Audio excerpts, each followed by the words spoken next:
Yaakov does something at the beginning of this week's parasha which causes him so much pain, so much distress, so much angst and so much worry. And from this thing that Yaakov does, I think we learn something so powerful of Yaakov's personal transformation and what it means for us specifically today as Jews. Indeed, the very name Yisrael, part of the Jewish people. For the first time in his life, he is proactive, not reactive to something. Vayishlach Yaakov malachim lefanav. Yaakov is on his way back, having been over 20 years with his swindling father-in-law Lavan. He comes back, and what does he do? He sends messengers proactively all the way down south to Har Seir and says to Esau that he's coming back. Some opinions of Chazal are saying, why is he doing this?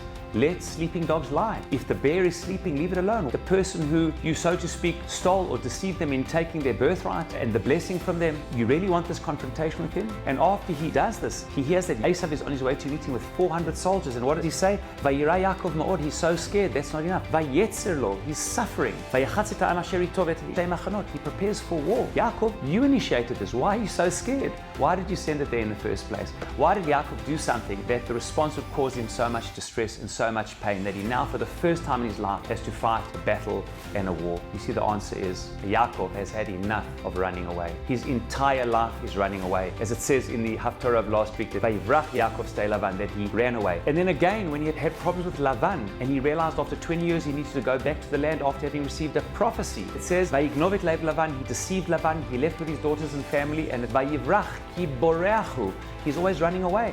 And Lavan confronts him and catches up and said, but why are you running away? And of course, the reason he's fleeing is because Yaakov doesn't know how to deal with these swindlers. Eisav, Lavan, two of the big anti-Semites. Chazal say, Bikesh, Lavan lakor et hakol in Haggadah. No bigger anti-Semite than Lavan, who literally would kill his own daughters and family for the sake of his hatred for Jewish destiny. Yaakov didn't know how to handle this. Yes, his father-in-law had a taina on him that he was running away with his children and family because he didn't know how to deal with him. And yes, Eisav had a taina on him because he deceived him at his mother's command. He didn't know how to deal head-on with things. And he finally understood. Nafala Simon, as we say in Hebrew, you can't run away from your problems. You can't run away from your actions. You have to own the consequence of your actions. You followed your mother, and you did what she said to do to trick your father to get the bracha. And you were the one who ran away from Lavan, and you learned that you can't run away from your problems. He understands that he did something wrong to Eisav 22 years ago, even though if he was justified in his own mind in doing it. And for the first time in his life, Yaakov confronts Vayishlach. I can't hide from my past. I can't hide from my demons. And what does he do? He sends messengers. He calls him. He has to own what he does. And for the first time in his life, he's not deceiving. He's using diplomacy, which is a moral way of doing things, trying to butter him up, sending him gifts, trying to soften him because he knows that he's upset him, and that is acceptable. And then even preparing, God forbid, for battle, which luckily in the end, it didn't happen. And Yaakov confronts his demons. And only when Yaakov confronts his demons do we have this confrontation with a strange Ish who fights the entire night and injures Yaakov. And who is the Ish? Chazal say, Tzaro shel Eisav, the demon, the spiritual force of Esau. He has to confront Eisav. He has to confront Eisav in his heart.